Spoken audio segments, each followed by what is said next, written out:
ATC Lahore में जिन्ना house जलाओ घिराव के मुकदमे में बानी पीटीआई उमर अयूब और दीगर की बुरी जमानतों पर समात। अदालत ने पुलिस को तफ्तीश मुकम्मल करने का आखिरी मौका दे दिया। जो मुल्जिमान शामिल तफ्तीश नहीं हुए वो शामिल तफ्तीश हों। अदालत का हुक्म। अदालत ने बुरी जमानतों में 6 अगस्त तक तोसी कर दी।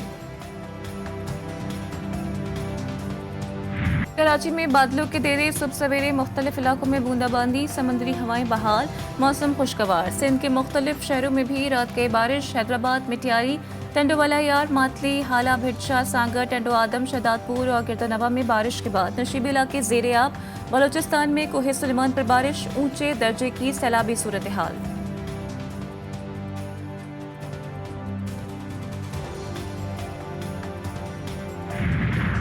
चीफ जस्टिस की ज़ेरे सदारत सुप्रीम कोर्ट में एडहॉक जजेस की तैनाती के लिए जुडिशल कमीशन का अहम इजलास आज होगा।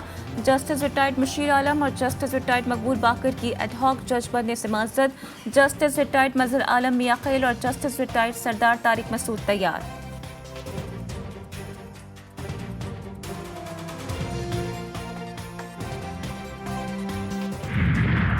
पीटीआई को मखसूस नशिस्तें देने के सुप्रीम कोर्ट के फैसले पर अमल करना है या इसके खिलाफ अपील में जाना है। इलेक्शन कमीशन का इजलास आज फिर होगा।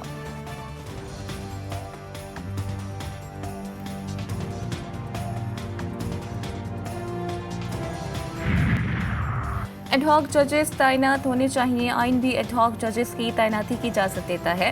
वफाकी वज़ीर कानून आज़म नज़ीर तारड़ कहते हैं एडहॉक जजेस चीफ जस्टिस ने नहीं बल्कि जुडिशल कमीशन ने मुकर्रर करने हैं।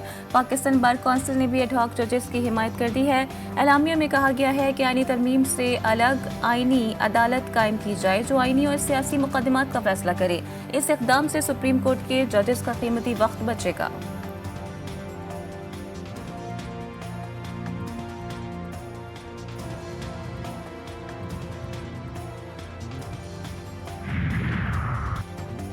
तहरीक इंसाफ व मुल्क दुश्मन जमात 9 मई को पाबंदी लगनी चाहिए थी। वज़ीर दिफा कहते हैं पीटीआई से मुज़ाकरात का इम्कान नहीं, बहैसियत मुल्क डेड एंड पर है। तहरीक इंसाफ पर पाबंदी के मामले पर पीपल्स पार्टी और दीगर इत्तेहादियों से मशावरत के बाद ऐलान होना चाहिए था। सरगोशियाँ हो रही हैं कि आम इंतखाबात को कलअदम करार देने के लिए अक्टूबर में दरख्वास्त सुप्रीम कोर्ट में लगाई जाएगी। ख्वाजा आसिफ ने एतराफ़ किया कि हालात इंतहाई परेशान कुन है। मुल्क में गैर यकीनी सूरत हाल है। जिम्मेदार सिर्फ सियासतदान नहीं बल्कि अदलिया भी है। फिच की रिपोर्ट के मुताबिक निज़ाम लिपटा जाएगा, टेक्नोक्रेट की अबूरी हुकूमत होगी।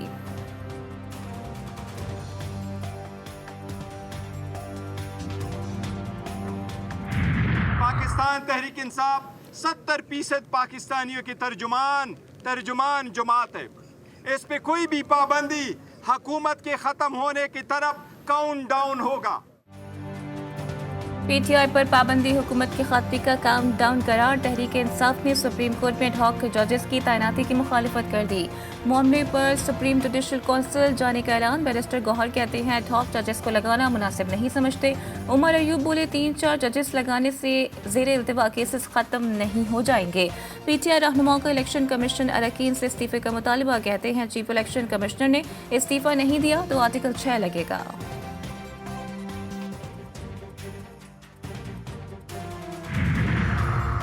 पाकिस्तान तहरीक इंसाफ को मखसूस नशिस्तें देने के सुप्रीम कोर्ट के फैसले पर अमल करना है या इसके खिलाफ अपील में जाना है। इलेक्शन कमीशन का इजलास आज फिर होगा। गुज़िश्ता रोज इजलास में सेक्रेटरी इलेक्शन कमीशन और लीगल विंग्स हुक्काम की इलेक्शन कमीशन को ब्रीफिंग। फैसले पर अमल के लिए मुख्तलिफ पहलुओं पर गौर किया गया।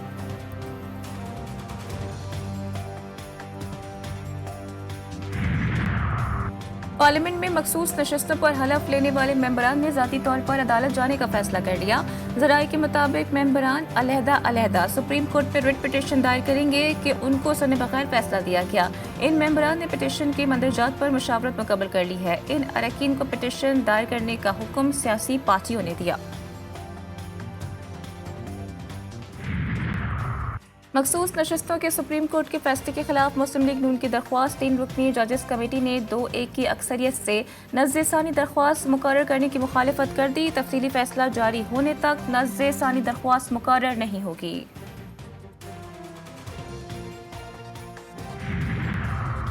अमेरिका को पाकिस्तान में सहाफ़ियों के कत्ल पर तशवीश। महकमा खारजा के नायब तर्जुमान वेदनाथ पटेल ने कहा है कि सहाफ़ियों को तहफ़्फ़ुज़ हासिल होना चाहिए, उन्हें अपना काम करने की इजाज़त होनी चाहिए। सहाफ़ी चाहे अमेरिका में हो या पाकिस्तान, ख्वामख़्वाह गज़ा की पट्टी में क्यों ना हो। उनका कहना था कि सहाफ़ियों को तहफ़्फ़ुज़ फराहम करने की ज़रूरत है ताकि वो अपना काम कर सकें। साबिक अमरीकी सदर डोनाल्ड ट्रंप ने कहा है कि तमाम अमरीकियों के लिए इलेक्शन लड़ रहा हूँ, माशरे में तकसीम खत्म करना होगी। कातिलाना हमले के बाद रिपब्लिकन कन्वेंशन से पहला खिताब, कहा कि हम सब मिलकर तरक्की और आज़ादी के लिए नए दौर का आगाज करेंगे। मेरी जीत पूरे अमरीका के लिए होगी।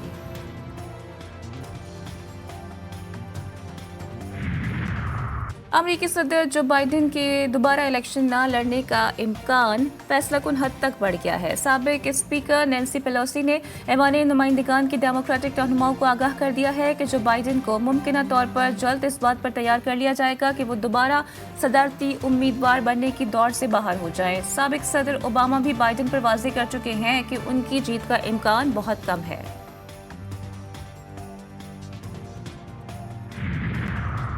यूक्रेन के सदर व्लादिमीर ज़ेलेंस्की का कहना है कि अगर डोनाल्ड ट्रंप दोबारा अमरीकी सदर मुंतखब होते हैं तो उनके साथ काम करना मुश्किल होगा, लेकिन हम मेहनती हैं, अमरीका में इक़्तिदार में आने वाले किसी भी शख्स के साथ काम करने को तैयार हैं।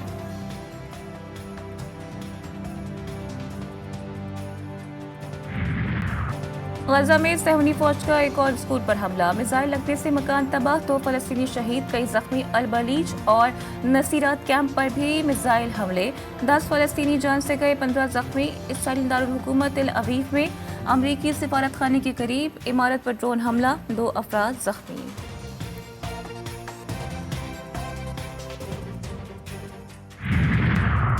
मर्दान किला के तख्त भाई में पुलिस चौकी पर फायरिंग, एक एहलकार शहीद, 2 जख्मी। एहलकार की लाश और जख्मियों को पहले THQ अस्पताल और बाद में MMC मुंतकिल कर दिया गया। 27 रुपए का यूनिट शहरियों को 60 रुपए में क्यों पड़ने लगा। IPPs की कैपेसिटी पेमेंट्स का धंधा सारिफीन के लिए दर्द सर बन गया है। 48% IPPs के 40 खानदानों पर की गई। एक साल में 2265 अरब रुपए किस किस का बैंक अकाउंट भरे गए। GTV न्यूज़ ने पता लगा लिया। मियां मंशा, जहांगीर तरीन, Saifur Rahman, शराजी group, omni group, साबिक मुशीर तवनाई, नदीम बाबर और आरिफ हबीब ग्रुप पावर प्लांट्स की मौजें, दुगना बिल भरने वाले शहरियों की दुहाई।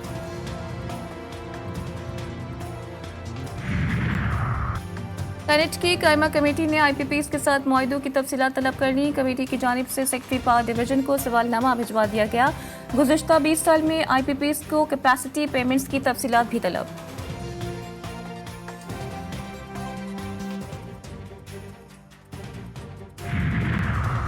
लाइन ऑफ कंट्रोल के दोनों तरफ और दुनिया भर में कश्मीरी आज यौम इल्हाक पाकिस्तान मना रहे हैं। कश्मीरियों ने 1947 में आज के दिन पाकिस्तान से इल्हाक का फैसला किया था।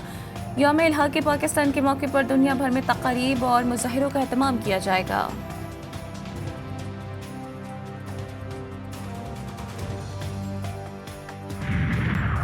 बांग्लादेश में सरकारी मुलाजमतों में कोटा के खिलाफ एहतजाज में शिद्दत आ गई। मुजाहिरीन ने सरकारी TV की इमारत और बॉर्डर गार्ड्स की गाड़ी को भी आग लगा दी। पुलिस से झड़पों में सहाफ़ी समेत मज़ीद 17 मुजाहिरीन हलाक, दर्जनों जख्मी। एक हफ्ते से जारी एहतजाज में मरने वालों की तादाद 32 हो गई, 2,500 से ज़ायद जख्मी। पूरे मुल्क में सिक्योरिटी हाई अलर्ट। दारुल हुकूमत ढाका में इंटरनेट और फ़ोन लाइनें बंद कर दी गई। तमाम तालीमी इदारों में तालीमी सरगर्मियाँ भी मुअत्तल। और श्रीलंका में विमेंस T20 एशिया कप का दंगल सजने को तैयार। पाकिस्तान विमेंस टीम पहला मैच आज रिवायती हरीफ भारत के खिलाफ खेलेगी। कप्तान निदा डार भारत को शिकस्त देने के लिए पुरअज़्म, कहती हैं मस्बत सोच के साथ मैदान में उतरेंगे।